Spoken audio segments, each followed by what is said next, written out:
came. She was sitting there, just sitting on the end of her bed, bent over like that. And I said something to her, she didn't answer. And then, I tapped her and said, kind of, wakey, wakey, nothing. But when there's no air in the lungs, it's just, oh. So I thought, what the? Put my hand to her neck, she was stone cold. Wow. I can't even tell you that I checked her pulse. I can't tell you. All I know is I ran outside of the flat and I started screaming by me and you. Oh. I lost all sense of decorum. I was totally, completely, and utterly hysterical. I can imagine. The neighbor ran out and was, if I was a lady downstairs that ran upstairs, what is wrong with you? I was just screaming. She went in, came out. She was like, what's wrong with you? Oh my God, I'm so sorry. Let me go and call the ambulance. That's how the drama started. Called my brother, I think I called my brother. I just said, I can't wait to keep. So she was gone. Called the pastor. If I was Pastor Agbo, he was the one who even made me. He was the most sensible one. He was like, you know what, get dressed. Are you dressed? I said, no. He said, go and get dressed and take your mobile phone so that I can reach you. I'm on my way. Yeah. My brother came, pastor came. It was awful. The police came. It was just, it was drama. By the time they took her, I was just like, wow. How old were you then? I was 32, I think. 32. Wow. That, when she died, that was the one that really rocked me. Again, it was God, but somebody who was your support, who was there for you all through your other various challenges, and you thought, God, this is too much. I felt very alone. I was like, Lord, I remember the night she passed, I remember saying, Lord, this is so unfair. This is so unfair. How could you allow this? How could you allow? What, are we fighting? Why would you do this? All the others have kind of kept, I've just rolled with it. But this is a bit too much. This is just a major blow. Oh my gosh. And God said, He reminded me that day. He said, go and look at your journal from Ashburn. And the next morning, I couldn't sleep. I obviously didn't sleep a wink. My brother had taken me to his house. Yes. So I told him, I said, I have to go back to the fort. I have to go and get something. I need something. So he said, calm down, you need to go and do a formal ID. So when they called us, we'll go and get it. Anyways, I went there and I got the book and I opened it and I remembered. And I wrote something along the lines of, I was praying for her to get married. It was one of the things that I stayed up all night one day in Ashford just praying. Yes. And I wrote something about how her husband will take her away before the end of the year. And I will cry inconsolably. Wow. And how I was to give away all the things that I didn't need. I wasn't to hold on to anything I didn't need. And that, if I surrounded myself with worship music, I would have a lot of peace. When I wrote that, I came back and I told her that she was getting married before the end of the year. Yes. That happened in April. Yes. And she died in October. So I told her that, she was going, between April, I told her she was going to get married before the end of the year. I didn't realize, but it suddenly took on a totally new meaning. It was another husband who was taking her away. I told her, I said, I'm sure you're going to marry someone who is far away. Maybe somebody in Japan or somewhere far, far, far. I didn't know that it was, So it was, did it give me peace? Well, what it did was it told me it didn't catch God by surprise. Yeah. And that gave me some sense of peace. But honestly, I think I always say it took me about 3 years before some sense of order and structure started coming back into my life. Because by this time,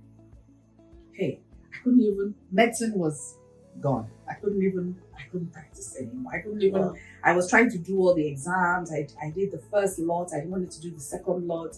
I couldn't even study. I couldn't do anything. I was managing this. And she was the one helping me, Yes. With my daughter. Yes. I couldn't be away from home for extended periods of time.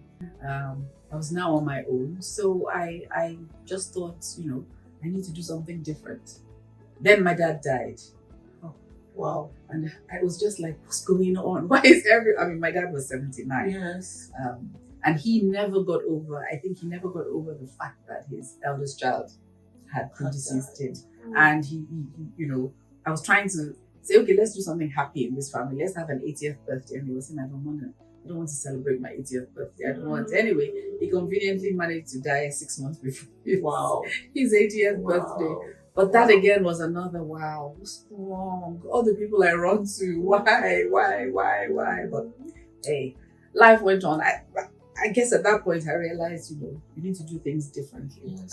And late Sister Ifiruku, she really played a key role in helping me, because I remember we had a long conversation one day where she said, you're just not coping with this thing. What's going on with you? And I told her, I said, I never fight. I don't know how to fight people. I don't know how to, if you and I have a disagreement, I can't sleep without sorting out the disagreement. I said, my sister wanted me to do something the day she died. And halfway through, I thought, this is Wahala is too much. You want me to be taking message from A to B to C? You know what? Call them yourself during your lunch break. I'm not doing it anymore. She was like, what's wrong with you? Just help me. And I went, nah, I'm not doing it. I'm done. And I stopped. And when she came home from work, I knew she was cross with me. Ordinarily, I would have apologized. Yes. Ordinarily, before she went to bed, I would apologize. That day, I just thought, you know what? I'm tired of everybody just treating me anyhow. I don't even care, I haven't done anything wrong. So she has to apologize to me. So I didn't apologize. So I went to bed. Wow. With that. Wow. So I said, I'm sure that if I had been everything, I would have known.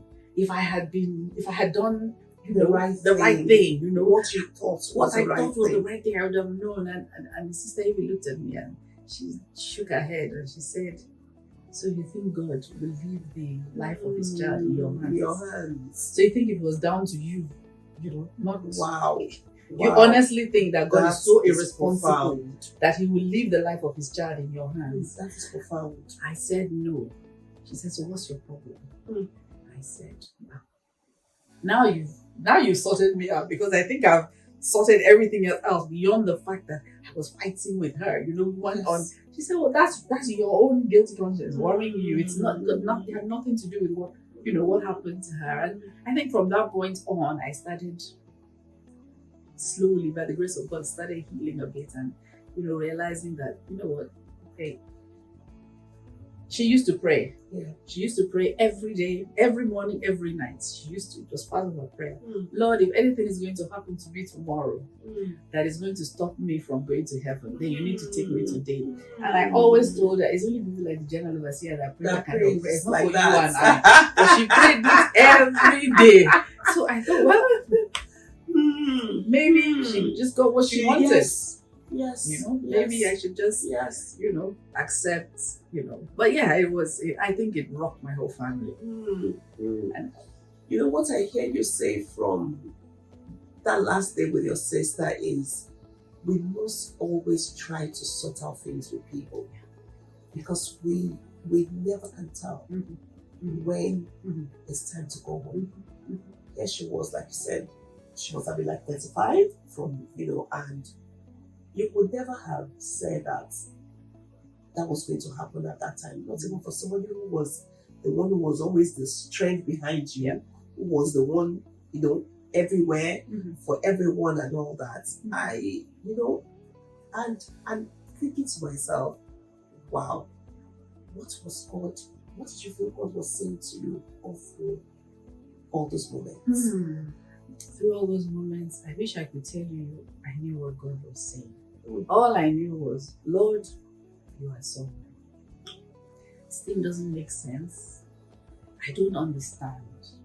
But I just have to accept that you understand. You understand what is going on. You understand what you're doing, because this thing doesn't make sense to me. This thing doesn't make sense to me. And then I think at some point I just thought, you know what? This life, you only have one shot at it. So you can either be a victim and say, oh, this has happened to me. What am I going to do? Or you're just going to take your lemons and make lemonade with it and say, the little that I have, let me just make the best of it. I don't have a second chance. So let me just do what I can. The ones that are within my control, I will do the best I can. With the ones that are not within control, I will trust God. After all, it's not like I can really do anything for myself, can I? So I think that has kind of been my life since then. I went back, I then went back and studied, counseling, went on, did a master's, became a psychotherapist, working in the church, just trying to, I think help people, help other people. Here you are, a few years later, you are now helping people. You've picked up from, God actually gives beauty for ashes, surely. He does. Because all through your experiences, you were actually gathering experience you were going to use, that you're using now to help people. Because I say to myself, I see you and I say, look at how many lives she's transforming. Look at how much change she's bringing to people. Look at the things God is doing with her and through her. You're an amazing woman, Dr. Z. I will always say to you and say it publicly, you are just an amazing woman who God has deposited so much in, and you're using it for a lot of people. I see what you're doing today and I say, wow, she is truly, amazing things you're doing for a lot of people and with a lot of people. I'll say for a lot of people because you're helping many of us who don't even realize it heal. Because I remember sitting at one of your sessions and thinking, wow, just what you do. So what do I do? Okay, I'm a counsellor, I'm a therapist. I head the counseling unit at Jesus House. Do a lot of one-to-one counseling. We do a lot of group sessions. We have so many things we have planned that we're going to do more. I run a weekly Zoom chat, which is a bit like a group therapy session, called the Fireside Chat, where we invite people, we talk about issues, real life issues that affect people. The kind of things that ordinarily wouldn't get spoken about. So we talked about things like rape, we talk about abuse, healing from sexual abuse, we talk about even, raising boys, taking drugs, those kind of things, that those are issues that we really should be talking about, because they're issues that are bothering so many people. The issue of rape, you hear people, even minors, being raped. Oh yeah. The issue with raising boys, a big issue. I am caught up in the middle of that as well. It's actually, many things that people are struggling with.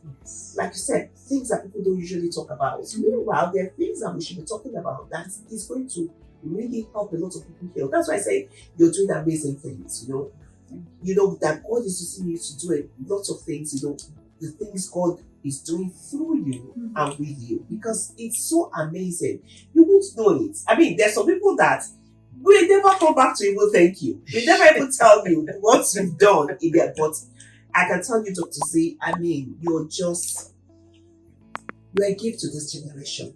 You're a gift to the body of Christ. You're a gift to even people who are not even within the body of Christ. Because when they see the changes that is going on with many of us, they're going to want to know the God that we serve. So you can imagine how much influence you're having. You can imagine what the things you're doing. It's just a boomerang effect, like they say. It just keeps going on and on and on without you knowing. And wish we had many more people like you around. And here you are, after your own journey, after the things that you have been through, and you're still saying to yourself, I just want to make a difference to people. I just want to make a difference with people. Some people would wallow in self-pity and say, you know what, I've been through so much. I've come out of mine myself. Let other people come out of theirs themselves. But that's not you. You only have an one amazing life. woman. You only have one life. An amazing woman, Dr. Z. An amazing woman. Wow. I could go on and on with I just, I don't want to get emotional. I'm bad at this. I do get emotional, but it is what I wanted to see. Let me have your opinion on rape, especially rape of minors. What would you say as a doctor, a counselor, a mother? You wear a lot of caps as well. Rape. To be honest, especially when it comes to rape, the rape of minors, I can't say that I understand why it happens. Because it's so, I think the only word I can find for it is evil. Exactly. What I will say is, every parent, you need to have your eyes, you need to keep your eye on the ball. You can't take it for granted. You can't take anybody for granted. Because I think one thing I found, even in all this research I was doing, was that, everybody assumes that a young child will be raped by an old man. Yes.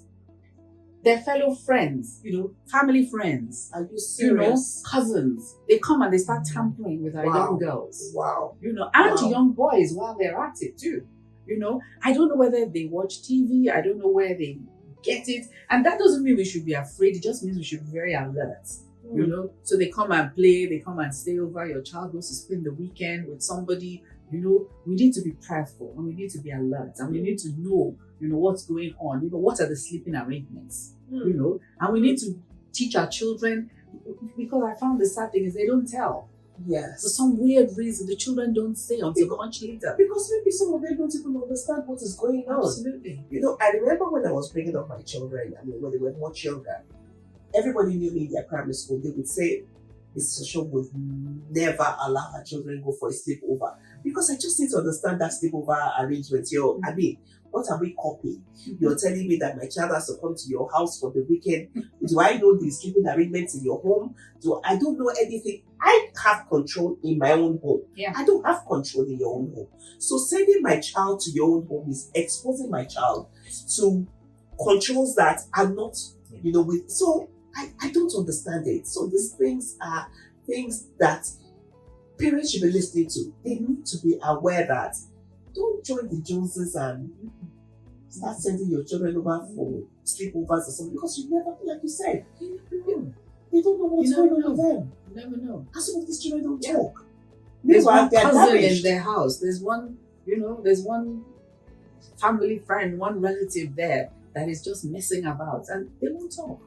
Even children that are close to their parents, they won't talk. There's just something, there's just a silence around it that is so evil.